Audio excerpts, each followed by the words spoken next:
Hello, everyone.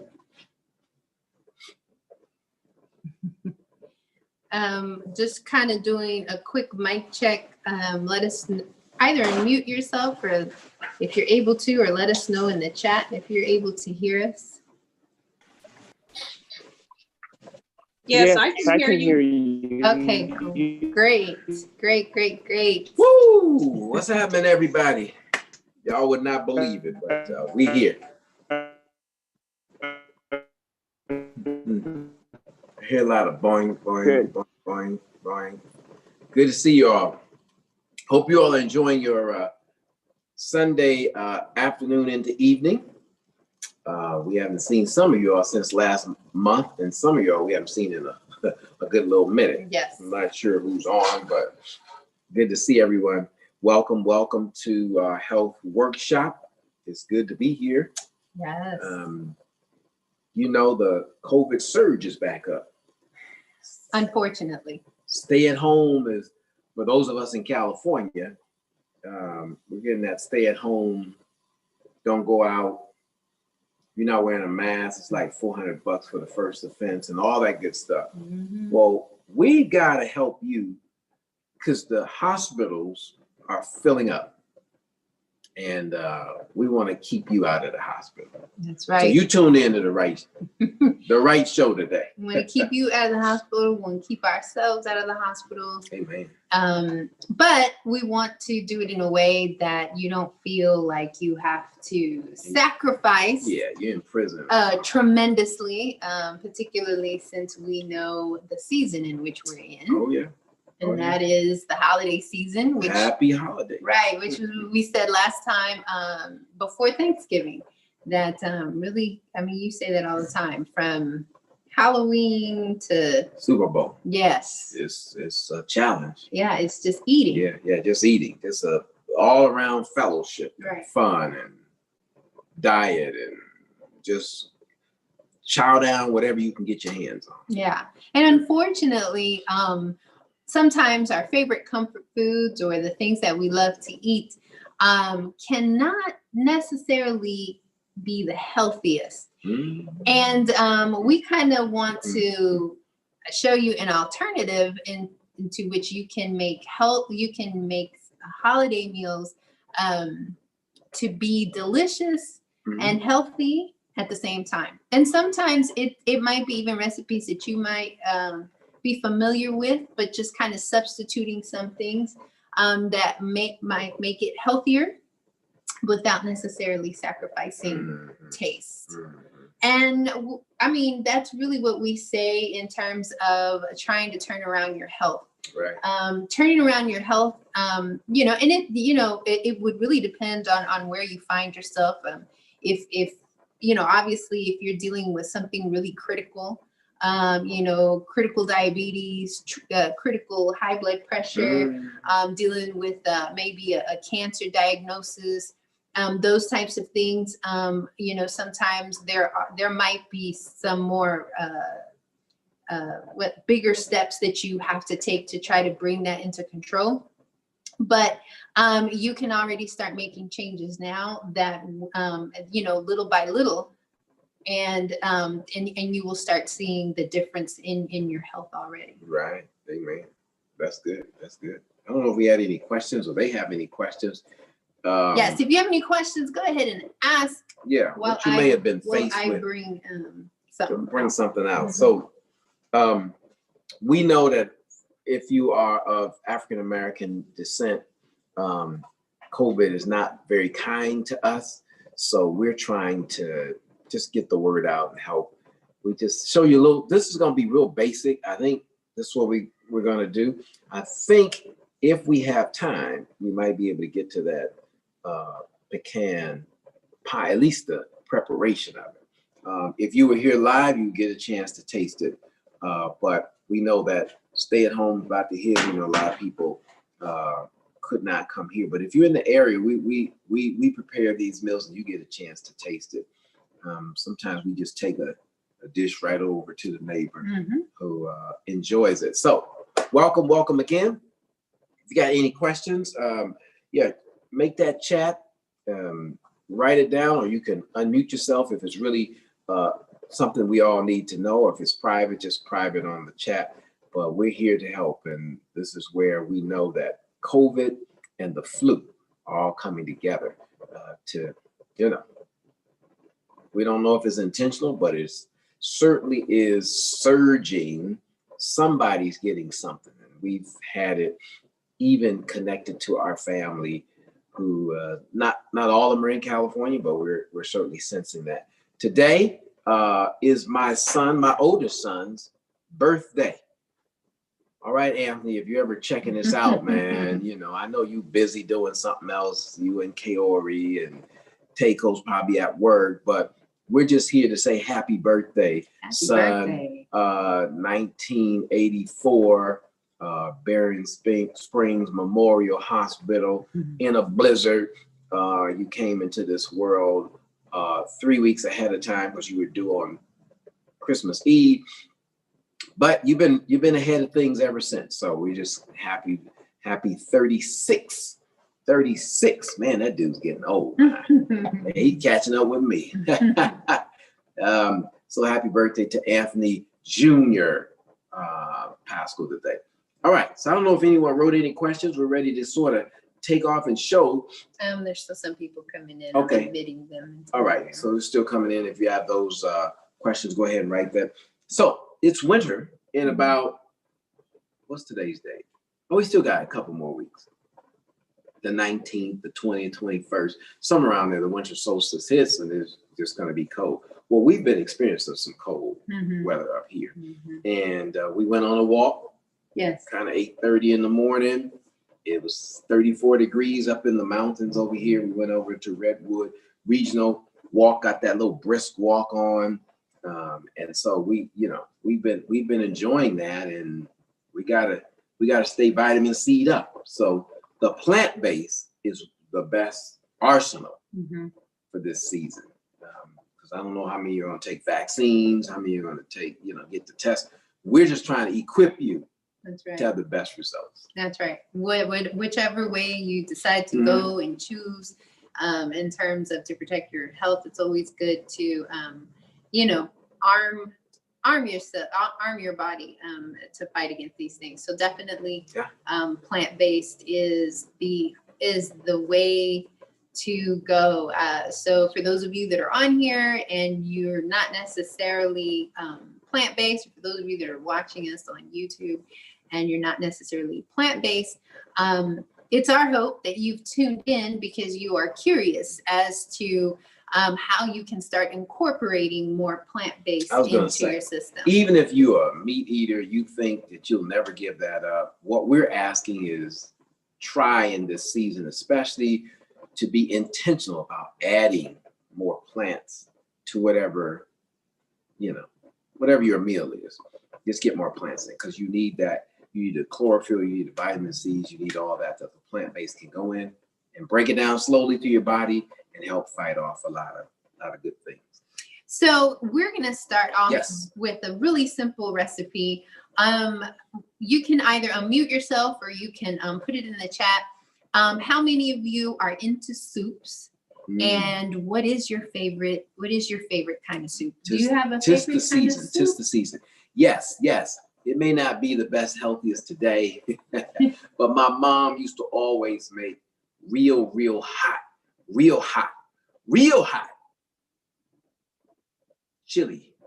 Okay, I was waiting. I was trying to remember. I was trying to come up with something, unique in it. But it was a chili bowl, and I love that. Otherwise, the best one I really love is just plain old tomato soup. It kind of creamed it up a little bit here recently, but I do like that because you know why? You can stick the saltine crackers in there, let them soggy up a little bit. Go ahead and chew that down. So I like those kind of things. I learned to like lentil soup later on in life, but growing up, it had to be that bowl of chili that we souped up a little bit, and the tomatoes. Right. And as you're thinking about your favorite kind of soup and you're sharing and you get ready to share, the reason why we ask is because a lot of times we like to get feedback to know what is your favorite type of soup. And then that way, if there needs to be any tweaking, any healthy tweaking to that recipe, we love taking that and making the challenge of tweaking it to see how it'll be healthy. So you got a lot of anyone else yes. that wants to share what their favorite kind of soup is? I just made chicken noodle soup this weekend. That's my son's favorite soup. And I said, I'm making chicken noodle soup. He said, yay. That is the soup of the flu season. Yeah. My mother used to do that. It's trying to heal it, but I preferred that chili with that real hot stuff in it. But chicken noodle, that's what we did. That was the go-to. That's the go-to. And I remember whenever I would get sick, that was one of the soups that was always given, especially if I had like some type of stomach issue or whatever, and I couldn't necessarily stomach down like solid foods. Soups were definitely something that was given. Someone shared navy bean soup, tomato soup, broccoli and cheese, just to name a few. What's that big restaurant? They give you that big stuff. You order and it's just everything's just extra large. Claim jumper. Mm-hmm. Claim jumpers used to have this cheese potato soup that they would serve, and all the cheese was like locking in the real potato soup underneath. But people love that soup. I tried it once and I wasn't a fan of it, but I know that in this season, restaurants love to dish out these soups. Absolutely. We definitely, because it's cold. And there's something about soup that can be therapeutic. Every time I think of soup, I think of something therapeutic. I think for me, I was introduced to tomato basil soup one time when I was in high school, and I was in French class, and so they took us on a field trip to a French restaurant called La Madeleine's in Fort Worth, Texas. And I ordered, one of my friends had been there already, and she was like, you must try the tomato basil soup. And I fell in love with tomato basil soup. Someone was just sharing a carrot soup at a French restaurant, and you and I went to a restaurant out in Beaumont, out there in Highland Springs, and we had a carrot ginger soup that was really, really, really, really, really good. Y'all would love that place. It's Hidden Springs? Highland Springs, and a lot of lavender. Just fields of lavender out there, really covered. Yes, they have a lavender festival that they do. So thank you guys for sharing. And so what we're going to do now, as we usually do, we'll switch up. And Vanessa has that garden in there. She could just go pluck that, chop it up. Yes. Put some water in that thing and just really, oh man. That's and actually she was the one that shared the navy bean soup, tomato, broccoli, broccoli and cheese. So what we're going to do is we're going to transition to a different view so that you can start seeing some of the things. We like to say we're coming live to you from right from our church. Yes. That we're actually in the kitchen of our church. So, all right. So one of the soups that we've been dealing with, like a health type of fast thing, and we were just coming off of, or at least trying to come off of that fast. And so one of the things I decided to do was to start making soups. And so this is very simple but very tasty. I don't even know what to call this soup other than vegetable soup, I guess. So one of the things is, first of all, for those of you that like to write down recipes, we didn't get a chance to write it down. Later on, it will be posted on our website. But if you have a pen or paper, or you're by the computer and you want to start writing some of these some of the recipe down, you can definitely go ahead and do that. So it's pretty simple. I love thickness to a soup, and usually to add thickness to a soup, usually people will add stuff like flour, or they'll add stuff like potatoes. And even though those are thickeners, but sometimes it's too starchy and it's not necessarily the healthiest for you. So what I do to thicken my soup is I add what would be equivalent to a plantain. So this is a smaller. It's called the Burrow Banana. So it's a banana, but this one is green. And so usually I add, depending on how thick I want my soup, I add like 1 or 2. So in this one, I'm just going to go ahead and put 1. Already there's 4 cups of water already boiling in there. And so then because I love that tomato basil soup, then what I'm doing is I'm cutting some organic plum tomatoes, okay? So plum tomatoes are basically like your Roma tomatoes. And plum tomatoes or cherry tomatoes are considered tomatoes that haven't been hybridized or messed with. They're the closest to what the original tomato looked like. So for those of you who weren't aware, you know, usually when we find those bigger, and some of the heirlooms are okay, but usually when we see those big, what do they call those, beefsteak tomatoes, or you know, it's just these big round tomatoes, they were hybridized to be made that way. And even though a lot of our fruits and vegetables that we have now have been hybridized, sometimes you lose some of the nutrients in it whenever they get hybridized. And if you want to know more about what that is, you know, we've shared before, Dr. Sabi really does a lot in terms of explaining hybridization and the effects of health, particularly Black or brown health. And so what I'm adding here are some green peppers. So, you know, just adding that in there. And then of course I love herbs in it as well. So I have I take fresh herbs and then I dry them out. So this is a mixture of rosemary, basil, sage, and oregano. So I put 2 plum tomatoes in here, 4 cups of water. You can put 1 or 2 of these Burrow bananas, or if you buy the plantain, 1 should be enough since it's bigger. I chopped up half of a green bell pepper. And so in terms of what I'm going to use in terms of this, probably equivalent to about half a teaspoon of that. And then, of course,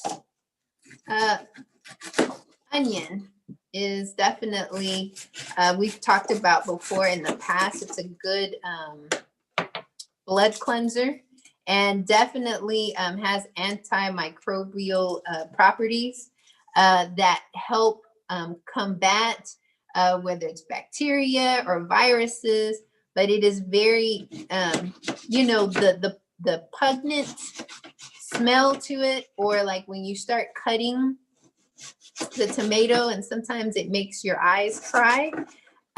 Those are all good things. It's actually a particular enzyme that releases a particular chemical in the onion that makes your eyes cry. And that enzyme is crucial to the antimicrobial properties that onions have. So this is about 1/4 of an onion cut up. And then last but not least, let's see if I can find over here. I just made in this rice cooker. I don't know if people will be able to see that. I just made wild rice. So why wild rice? Well, wild rice has a lot of fiber in it.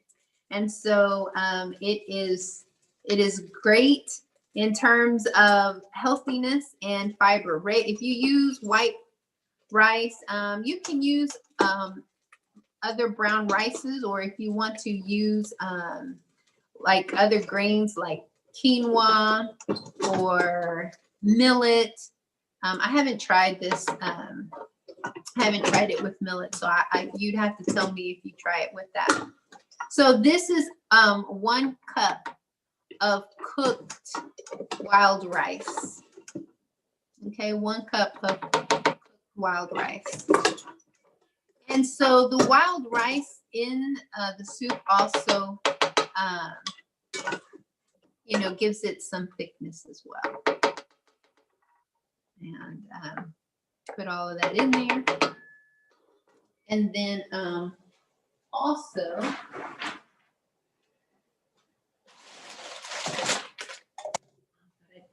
and then you can add to this also like 2 to 3 limes. Mm-hmm. And then just let it simmer and boil until everything gets soft. And then after that, what I'll usually do is if you have like a hand mixer, that's usually the best. I'll put the hand mixer in there and I'll mix it up to liquefy it all together to make more of a smoother soup consistency. So yeah. So that's I'm doing wrong. So I'm going to go ahead and cover it up.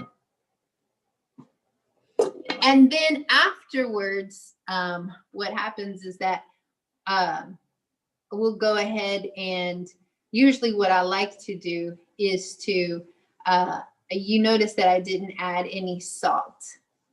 And so not adding any salt means that we like to make sure that, and we've said it before. I was trying to find you over here so that they could see it.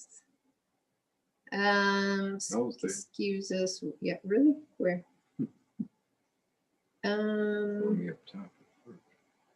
Yeah. There we go. All right. So making sure that, okay. All right. So we can't see ourselves. There we are. All right. Mm-hmm. Making sure that you can see it. So, salt is usually the last thing that I add to it because I'd like to make sure that I can taste all the other condiments. And sometimes you find that when you can taste all the other condiments that you really don't need as much salt as if you just go ahead and put salt in there. So usually the amount of salt that I have used is probably about 1/4 teaspoon of the Himalayan pink salt. That's usually about the amount that is that feels good to me. But of course, that's up to your palate. And we always recommend Himalayan pink salt. Exactly. Mm-hmm. Exactly. All right. Any questions on that one? That was good. So this is the soup that you put together. You didn't want the mushrooms in there? Not for another thing. That's for another thing. All right. That's what I'm talking about. But you know what? You can, this is very quick and simple. Yeah. Definitely, you want to cut up some mushrooms in there. you want to put you can cut up some squash if you want to put that in there. Mm-hmm. Just all kinds of vegetables that might be your favorite. You can go ahead and put it up in there. Exactly. And it would be really, really, really good. Mm-hmm. So, what's the next thing you want to do? Because this is the appetizer. The appetizer. Okay. First thing the restaurant brings out some soup. Whatever you all want to have, right? Right. So, are you thinking about the next one or? Yes. All right. I'm curious. I'm really. Y'all gonna eat real good. You fix this, you're gonna be really full. Yes. Good evening. How you guys doing? Hey, good to see you, Phil. Long What's up, time buddy? no see. You know, I've been a busy Yes. friend. And I know. you mentioned, I think you mentioned a half a teaspoon of Himalayan pink salt. Did you say that? A quarter. Oh, quarter.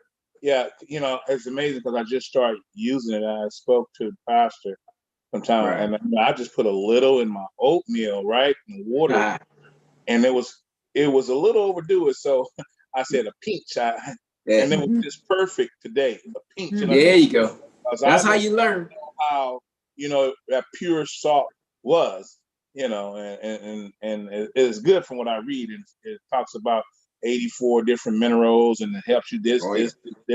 And so it's a beautiful thing, you know, and I feel good from it. At this time, I'm just waiting through the week and see how I'm really going to feel about it. But Good. that's what I switched to. And the soup, you know, I'm quite sure you're going to put the recipe on there. Now, what I do, I it's rare that I change my menu. I'm just a one stage guy. Right. That sounds like a man. That's right. So I steam up cauliflower, broccoli, kale, red cabbage, regular cabbage, and you know I season it real good there, and it's a beautiful meal. It's a beautiful meal, and it's so filling to me.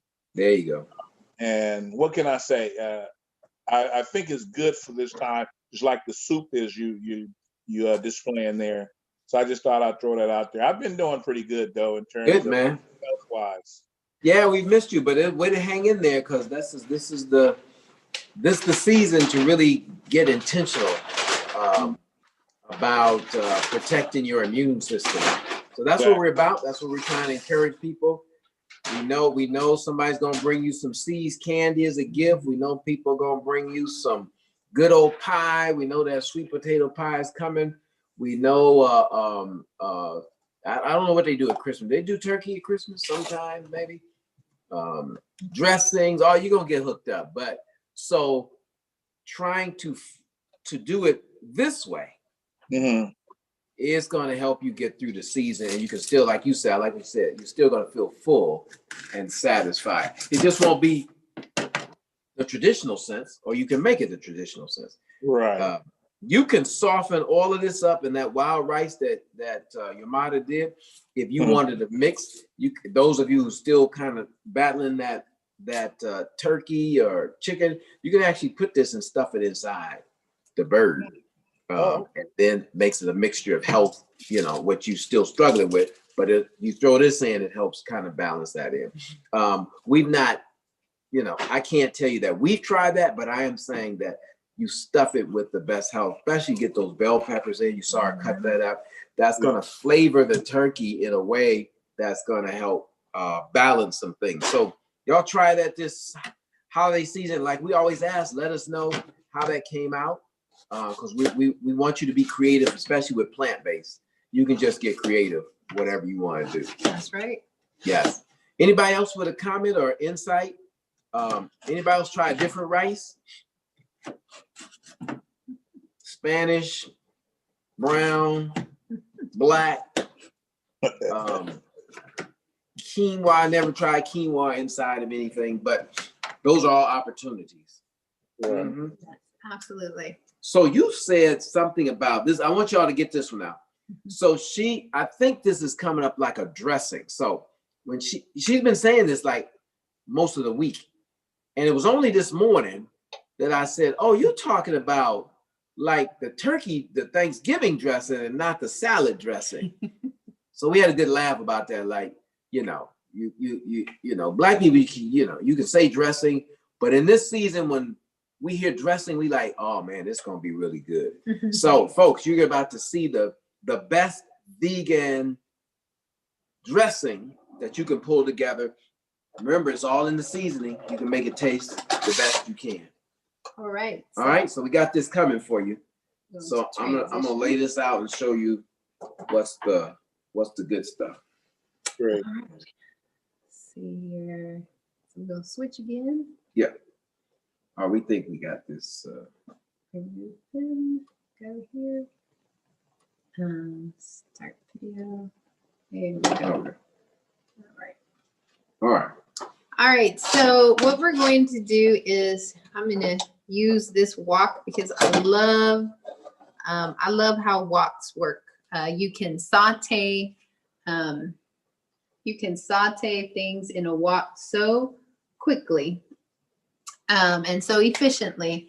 So it's wonderful. So this is going to be a sourdough dressing recipe. Now, the first time I ate dressing was going over to somebody's house when I was younger, because dressing is not necessarily cultural or traditional. Yeah. And so of course I was introduced to cornbread dressing, and that has been my favorite. And but in terms of what we've learned in terms of what they've done to the corn and it being so highly genetically modified, and it can, most people are now allergic to corn. So this is an alternative to a cornbread dressing. And so I'm going to start by sauteing my vegetables with grapeseed oil. And we've talked about the use of grapeseed oil because it's resistant to high heat. And so I just put enough to cover the bottom of this wok. That's another reason why I like using a wok, because it doesn't really require for you to use a lot of oil. And so what I did is I cut up half of onion, and I've cut up half a green bell pepper. Okay, and so I have those there. And to this, you can add, we're keeping this really simple. And in a transition, I realized we forgot some ingredients to bring over with us. But I would add to this also, I would grate some fresh ginger and add it to this. If you want to add garlic or something else to, stir fry this with, you absolutely can. And so basically, just stir fry this to get it to a nice, softer consistency. And while that's going, I'm going to go ahead and show you the pan that we're going to use to put the dressing in. And so in this pan, we're going to go ahead, and what we did, and this is kind of, I didn't realize that sourdough really is native to the Bay Area. But when we bought this at, we bought this at Farmer Joe's. It's a rustic sourdough. And what is wonderful about sourdough is because of the fermentation process, which is what makes the dough sour. And a fermentation process usually means that it's going to release beneficial enzymes, which will allow for you to be able to break down the grain better whenever you are trying to digest. So this is how this rustic sourdough looks. It has a very, called rustic because of the rustic look, and it has a pretty thick crust on it. The less doughy a bread is, the better it is, because the more doughy it is, you can just imagine that that's how that dough is going to stick inside of your intestines. So, so what I did is I cut a loaf of this bread, and then I put it in a pan like this, and basically like if you're going to make breadcrumbs, okay? So I cut the pieces up. All right. And then I put it in the oven for an hour at about 200 degrees to get, that hard like I call them breadcrumbs, but croutons is what I'm trying to say, to get that hard crouton consistency. Okay. And so what I'm going to do to speed up this process is, now that these have been sauteed pretty good, I'm gonna scoop them out of the wok into this blender. And then I'm going to use the blender as the food processor. Okay. And making sure to still leave some of the oil in the wok. And so basically, you know, just we'll go back.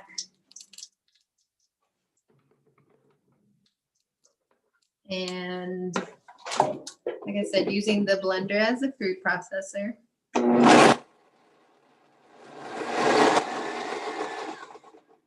right. So now it's all cut up all nice. And I'm going to go ahead and lay that out onto my breadcrumbs.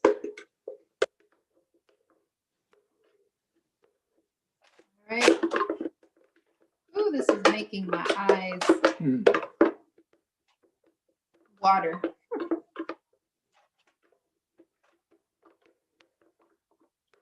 All right. And then I'm going to add to this the rest of the seasoning. And again, this was the rosemary, the basil, oregano.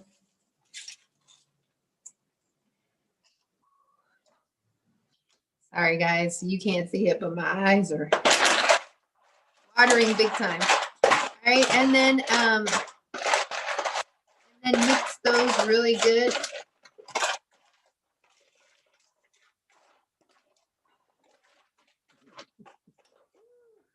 Your eyes are really going. My eyes are like really watering. All right. And so usually in traditional dressing, they tell you to now go ahead and add, you know, broth, whether it's vegetable broth or chicken broth. And sometimes you have to be careful with some of those broths because they are, you know, sometimes they can be high in sodium. So if you do use a broth that you buy, make sure that you choose the low sodium option. Something else that you can add to this too, if you want to add, you know, cut up some celery to it as well. You could have sauteed that with the onions and the bell peppers. All right, so what I do is I skip the whole broth part, and so where it would say like 2 cups of broth, I go ahead and just do the 2 cups of water, because the water is going to go in there and it's going to soak up all of the vegetable stuff. And then I go ahead and empty out the rest of what was left over of the oil in my wok for more taste. And then I go ahead and mix this up. Okay. And then I'm going to add to it, because I love nutritional yeast. So we've shown this to you guys before. Nutritional yeast is plant-based, and it also gives vitamin B12. It's a good source of vitamin B12. So if you are vegan or vegetarian, this is a good source. I like it because it also gives like a little cheesy taste. So I sprinkle some of that on there, and it's also going to give me a nice golden crust. Now, what is that again? Nutritional yeast. Okay.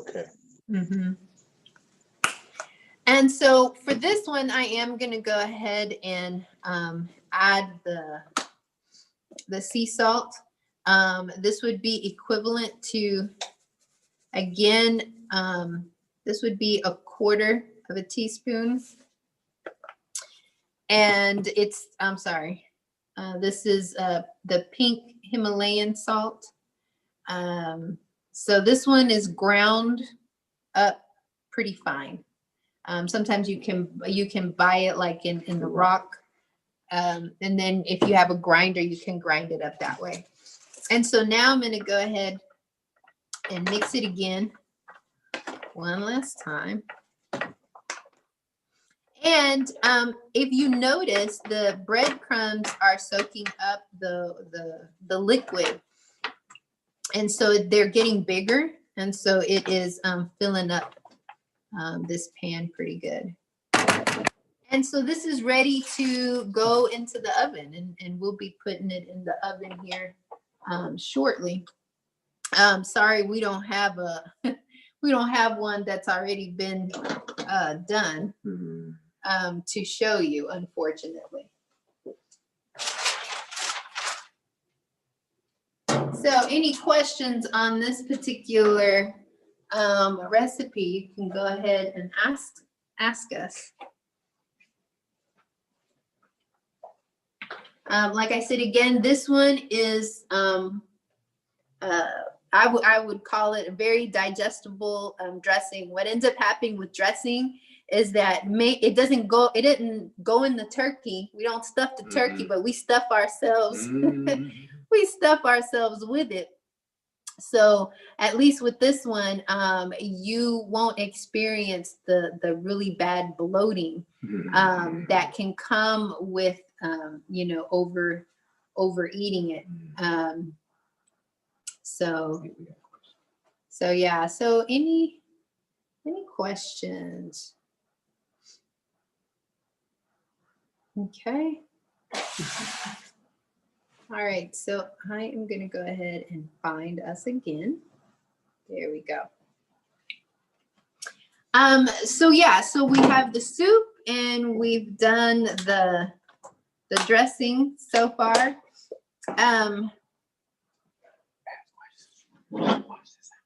Okay, well, since there aren't any questions that are being asked, one of the things that we do like to reiterate is that being able to know what it is that you're cooking and why it's connected. We've talked about in the past that we have become so disconnected from our food and the food source. And Vanessa, who was on here, was able to give us some insights on gardening and things like that. And because we've gotten away from those types of things, it's also been part of the many reasons why we've been disconnected from our foods. And a lot of times I say, in a way, some people might think this is extreme, but in a way I say disconnected from our creator, because he created these things for our created beings so that they would function the best that they can.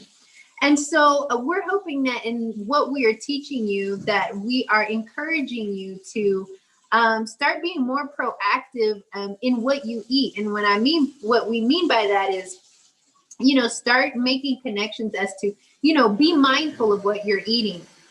Too many times we have trusted, our food manufacturers. We go to the grocery store and we buy our packaged food, believing that what we are getting is healthy. And so therefore we won't necessarily spend the time to read labels, to look at the nutritional value of things. And we'll just buy and we'll just eat.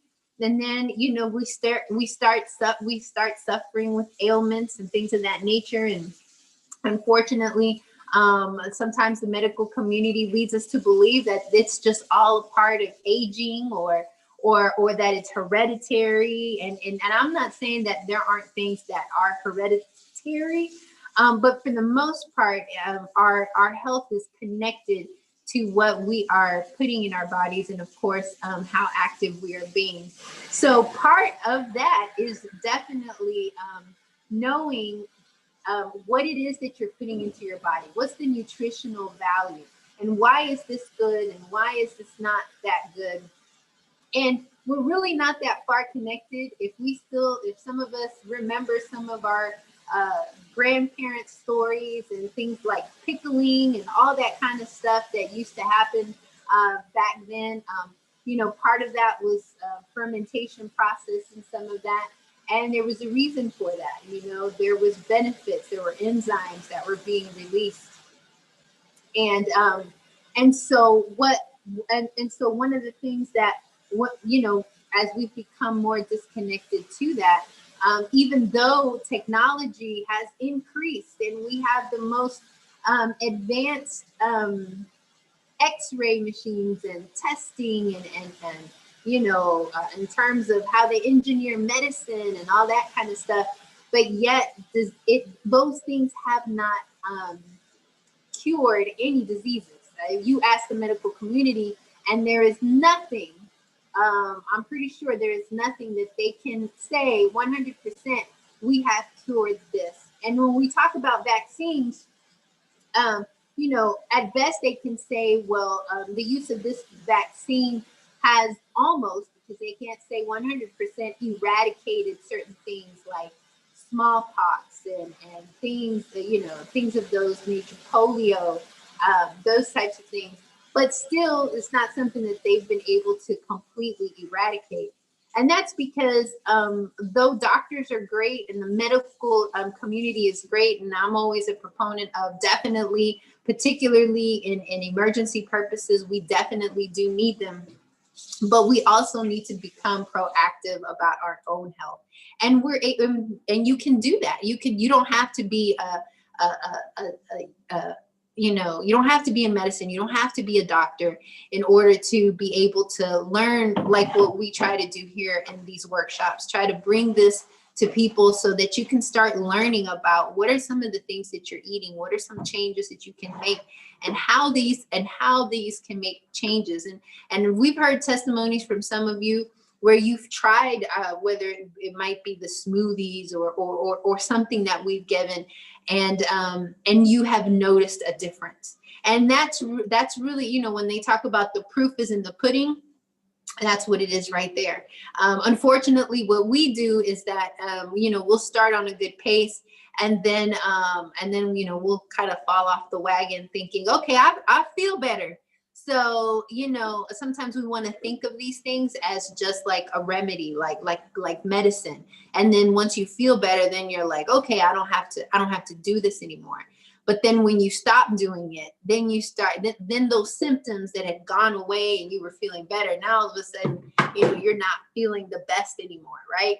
Because this is more, we're hoping that these recipes, which is why we do these recipes, is to show you how you can incorporate this in your daily living, make it a lifestyle, rather than treating it as something that, oh, well, I have a headache, so if I take this soup and I do it for a week, then my headache will go away. And that once your headache goes away, then you're going to go back to, the things that were causing the issues. Well, that more than likely that headache is going to, is going to return. And I'm looking at one of the comments is saying that one thing we can see that is happening right now is the food shortage. And that's true. And we've been talking about that even with this pandemic, and people now, particularly here in California, there are five major counties that are going in the strictest of the lockdowns. And I know for here in the Bay Area, particularly San Francisco, it goes into effect tonight or tomorrow night. And people are already at the grocery stores, just stocking up on things, and people are dealing with, food shortage, whether there's enough water or there's enough, sometimes the things that we see that are missing a lot. The produce section doesn't seem to be the one that. I was about to say that one is never in shortage. Every day. Get you a couple of leaves and everything you want right there. Right. But the things that we'll see that'll be in shortage are like your flour, and more of those things that you can store. Stretch. In the long term. That's what we usually see. And of course, those that are able to grow your own gardens or start doing some growing yourself, then that's not necessarily something that you have to worry about. And then the last thing I'm going to say, so that you can go to your thing, is that you'll be happy to know that we have quasi kind of started like our own little herb garden. So what I do is when we go to the store and we'll buy like fresh herbs, organic fresh herbs. And so I remember this from when I was in college in one of my science classes that we were taking, where they call hydroponics. So hydroponics is just basically growing plants without necessarily the use of soil. You can do it with water and the minerals and vitamins that are in the water. And so what I've been doing is, I have these plastic cups, put some water in it. And sometimes just the water alone, it'll be the spring water. And then I'll put the stem, the cutting of whether it's basil or whatever, in the water, and then it starts growing roots. And then at that point, if it grows enough roots and you want to transplant it into the soil, into a pot, you can definitely do that. Or if you're going to be using it right away, but you don't want to put it in the refrigerator because it's going to mold on you, you can keep it there for 3-4 weeks. It's like the plant is alive as long as you keep changing out the water. And sometimes, I'll just pick the fresh leaves off of there, or pick some and just let it dry out. We kind of have I don't know what those are called, but those little bay windows that have the shelves, and you can put stuff there, and it's kind of like a little greenhouse type of thing. And so, we'll put our herbs there to dry. And so those were the herbs that we were using. And even dried herbs from the fresh plant have a fresh aromatic taste compared to the dried herbs that you buy at the store. So that's just a little testimony, just being,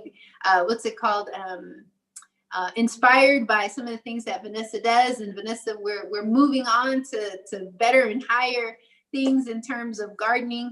But it's part of the stuff that we love about this community in terms of what we share, and being able to actually take some of the stuff that's being shared and start implementing it little by little. Great. So I'm trying to decide which one I'm going to do, because there's some options here as we try to move into a full meal in these holiday seasons for you. And so I'm going to take a look at which one do I want to do. Okay, so this is what I'm trying, is to try something that's really, really ice cream approach. But I don't know how this is going to turn out. But so some people, I was given this recipe about the chocolate pudding, but some people can't do chocolate, or chocolate doesn't thrill them. And so this is where I might need Yamada to cut up a couple of avocados that we bought. So here's what I'm gonna do. I'm gonna try to. I got this from Farmer Joe's the other day. It's called it's dairy free.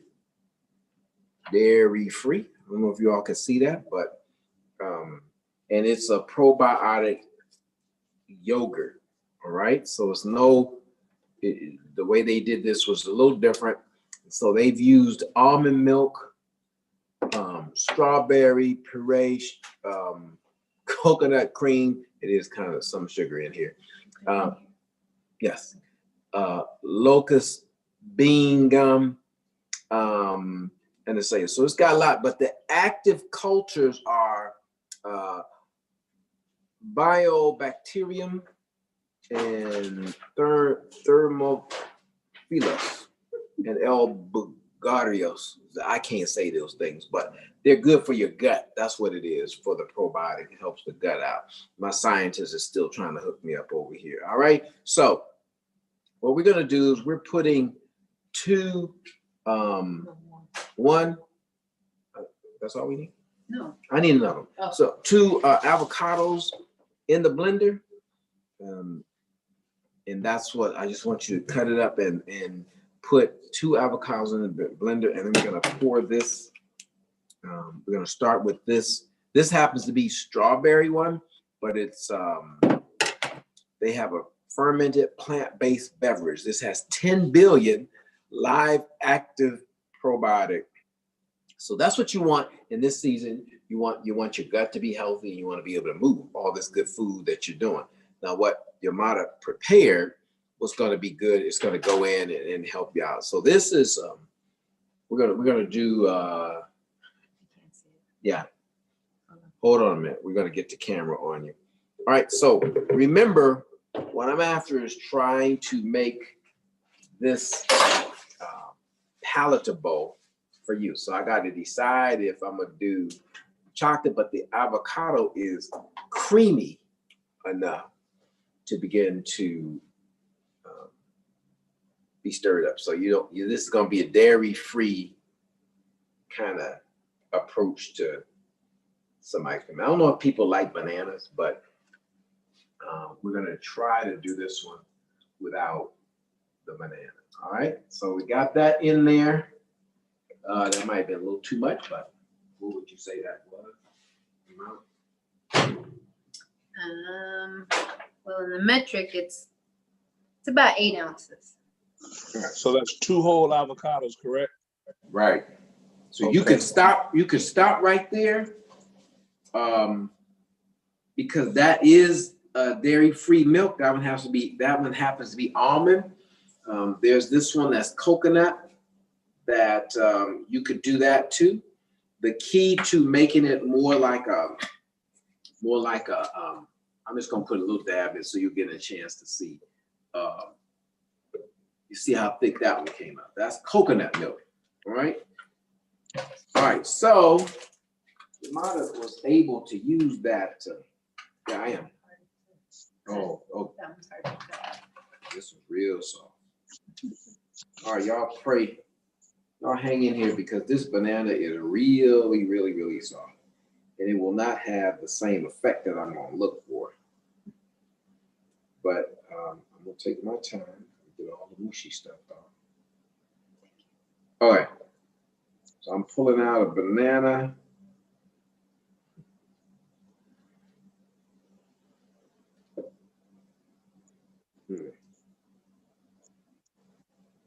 Now, those of you who do not like or bananas don't agree with you,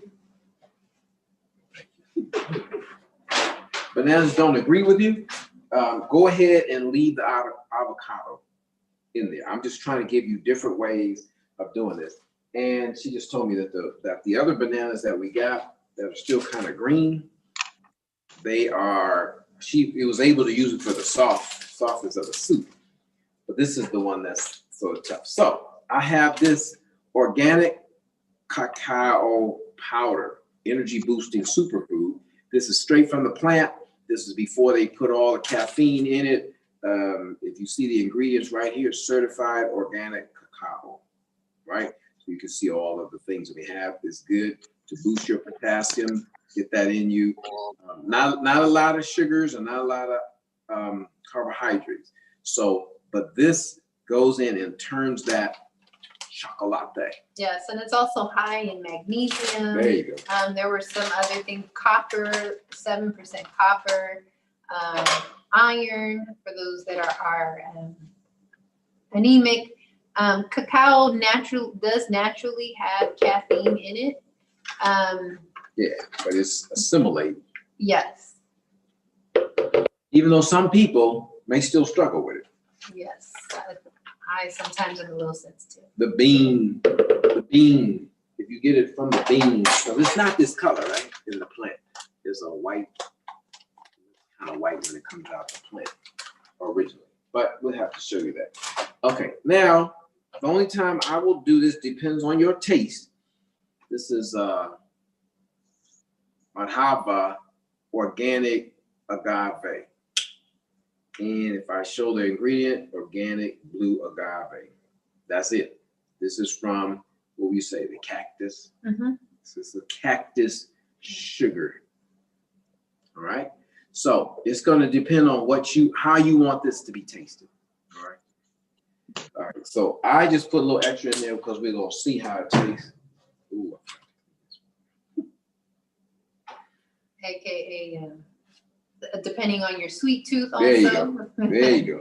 So some people like stuff really, really sweet. Some people like it less sweet. So you would do it according to your right, to your taste and your dietary restrictions. So if you're diabetic, this you might use less. Right.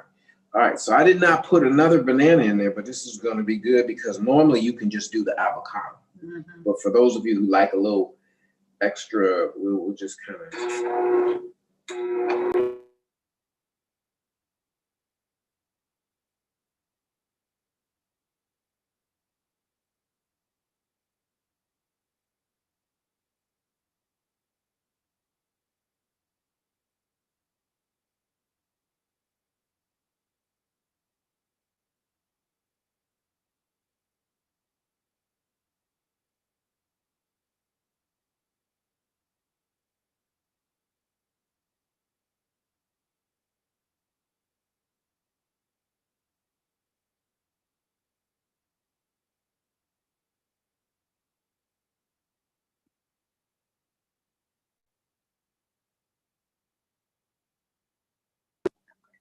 All right.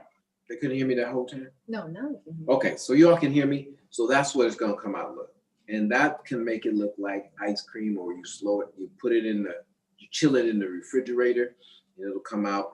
That happens to be more like a chocolate brand. If I had not put the cacao in there, then it would have looked more like a strawberry, because it depends on how much green of the avocado is going to take over. Like usually it does. You can see pieces of the avocado in there, but yeah, obviously we didn't blend it up all the way, but those would be gone. Yes. So I gotta find a way to put this. We'll just make it in this bowl.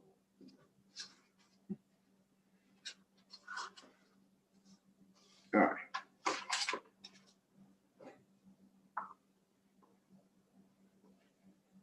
And there you have it, man. Look at that.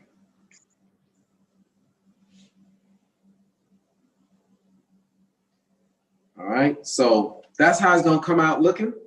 And you can eat this to your heart's delight. Depending on how much agave is in there, then you will enjoy this particular meal with everything else that we just had, because it's not gonna harm you, right?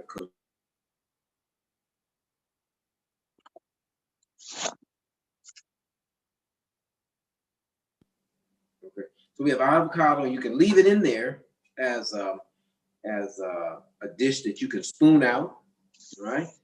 Or you can add the chocolate if you want more of a chocolate taste. All right, so that we showed you that earlier, but I just added this probiotic yogurt to help thicken it up, to make sure you're gonna get more like a cream approach to that. All right, like a chocolate yogurt. Like a chocolate yogurt, yes, yeah, which would be more healthy for you. All right, so that's what we have on that one, and it depends on. Did you want to show them the pie, or We can attempt or talk about it? Yeah. All right, guys. So we are coming towards the end of our health talk, and kind of like what we figured, that we don't necessarily have time to go through all of our recipes. There's still 2 more that we were going to show you, and that was like a meatloaf, and the other one was going to be a pecan pie. But what I can show you in terms of the ingredients that we'll be using for the pecan pie. So of course pecans, and here is the healthy portion of it, right? So pecans, nuts and seeds are definitely very good for you, but sometimes your body can't necessarily process them, or to be more technical, sometimes our bodies have a hard time breaking down the protein found in the nut. And usually the way you know that is if you happen to eat nuts and then you start feeling bloating or gassy when you eat nuts, that's usually a telltale sign that your body's having a hard time breaking down the protein in the raw nut. So one of the methods that really helps for that is soaking your nuts and your seeds. And so now this looks, you can see the pecan in there, and of course the brown comes from the pecan.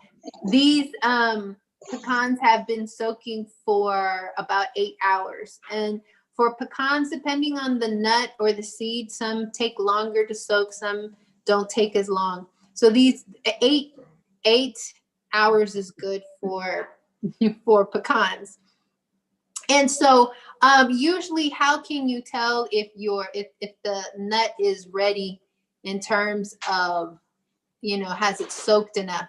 And again, I'm gonna try to bring it as close as I can so that, you still probably won't be able to see it, but what ends up happening is you start seeing like little veins in the nut, and that lets you know that it is sprouting. And at that point, that means anytime something is sprouting, it's releasing beneficial enzymes. And those enzymes are going to help you break down the protein in the nut. Okay. So these have been sprouted. The part that was going to be the filling for a pecan pie, those of you that have eaten pecan pies know that nice, sweet, almost gooey filling that a pecan pie has. And usually, unfortunately, that gooiness is cornstarch and lots of syrup, sugar. Sometimes people use corn syrup for the filling. And obviously that is not that, we talked about corn earlier, how more and more people are allergic to corn because of the genetically modified process that corn goes through. And then that sugar is a sugar that we can't necessarily process. What makes the gooiness in this pecan recipe are dates, okay? So I know most of you are familiar with dates and what they look like. And so why did I soak the dates? Well, soaking the dates, and these have been soaked for 8 hours, kind of softens them more. If you've ever bought dates in a package, sometimes they can be a little tough. So soaking them for about 8 hours helps to get the gooey consistency. So let me tell you how easy this recipe is, right? So then what you do is you take these dates, okay, and you put them in a blender, and you can add to it cinnamon, nutmeg, vanilla extract, and as you are putting it in the blender. And you want to pour this in the dates in the blender along with the water that it's soaked into. And you blend it, and you will get that same consistency, the pie filling consistency. And so you would fill up the pie pan with that. Now, what I do want to say about the pie pan, which I don't know I thought I had a pie. Oh, it's over there. Yes. Now the crust for the pie, right? So the crust can be made out of almonds. And I thought in one of those bags, there should be almonds in there. You can make it out of almonds. And then what I like to add to it is a little bit of coconut flakes. And I'm going to show you the package of coconut flakes. Like I said, I thought we had almonds. I don't know where they went. Here are the coconut flakes. So I bought these unsweetened, okay? unsweetened, because trust me, the dates are going to be sweet enough. Mhm. Unsweetened coconut flakes. These are 100% organic. And again, like I was telling you earlier, we have to connect to our food. What are we eating? What's in it? And so in this one, you probably won't be able to see it, but it only has one ingredient, and it's organic coconut that has been sliced and dehydrated. Okay. And so you do a mix. So you take the almonds, you put it in the blender, you put the coconut flakes in there and just a little bit of water, just to moisten it enough to make like a type of paste.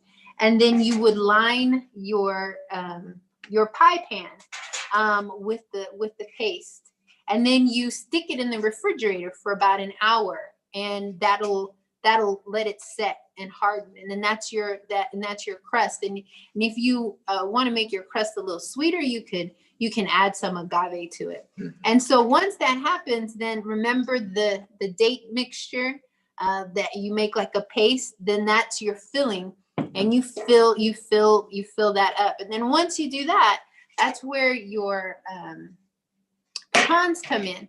Then you drain this, and then you take your pecans and you start sticking them inside, different parts inside of the filling. And then, you can also like make, if you like to be artistic with your food, you can make like a nice little design on top with the remaining almonds. And then you can stick all of that in the refrigerator for another hour, and you don't have to bake it. That's it. It is ready to go. And I promise this recipe, we'll post it in the vibrantvillage.org. I promise you it'll be a hit. I made this for my family probably about 5 or 6 years ago. It was a stretch where we were eating raw and we were doing raw veganism. And I went to Texas, went home for the holidays, and I told them, hey, if you're in Texas, about pecan pie. And so I told them, hey, I'm going to make a pecan pie. Oh, did you see it? Oh. And so I gave it to them, I put it along with all the other food, didn't tell people how I made it. When I went back, because I'm thinking, oh, there'll probably be enough for me. I couldn't even get a slice of my own pie. Everyone ate it, and everyone was like, man, this pecan pie is really, really good. And then when I told them that it was completely raw vegan, they just looked at me like, what? But so I promise you, this recipe will be put there along with the meatloaf recipe. We'll put it on and even all the recipes that we did now. If you haven't had a chance to go on our website, the recipes that we did for the last workshop are on there as well. So if you missed our last holiday workshop, we have the recipes for that listed on there too. Yes. Yeah, and that's it. Unless you have any more questions, I am, as Yamada mentioned earlier, we're coming off a fast. I'm coming off a different fast. So I have to gradually figure out how I'm going to come off this.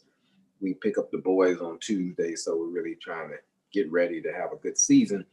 But I've been on this several days, in fact, probably into my middle of the third week. But it's been good. God's been good, and so all this good food that Yamada's been making, I'm trying to see how I'm going to transition off. Probably a smoothie later on I'll make, but we came here prepared to show you a variety of things, but we want to make sure we get it in a good time. So that's why we'll wait till the first Sunday of the year, and really show you some other things that we can do. But the probiotic is because that's what I need to really put back into my colon, because after not eating for a couple of weeks or whatever, we're just gonna go into this really good and get ready for a nice little stretch here. But God's been good. Yes, anything you have to say? We're coming up out of this thing really, really smoothly and trying to do our cleansing and I did the neti pot thing, and you did the onion thing. So Yes. it's all Oh working. my goodness. Yeah, just cutting those onions Oh, yeah. really, really cleansed All right. my eyes and my nose, and yeah. I think that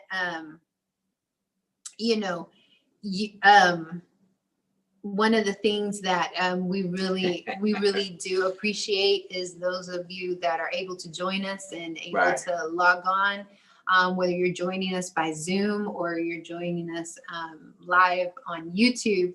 We really appreciate your presence. We really appreciate your support. Like he said, we've been in the middle of a cleansing. So all this wonderful food that we've made that we didn't get a chance to show you is going to be packed up in some to-go containers and given to, I don't know, our neighbors here at church, or anybody here that's local, have a request, maybe we can drop it off to you, because we're not necessarily ready for all the heavy food. But we really do enjoy this, and unfortunately, due to COVID, we've been here at the church, hoping that we'd be able to be open for people to actually be able to attend live and actually get to taste some of this food. But we understand the times in which we live in, and we do have to, be safe. Absolutely. So we continue to ask that you continue to support us, whether it is by viewing or continue to support us also. As some of you have done in the past, we do have a Cash App, and the Cash App is Vibrant Village.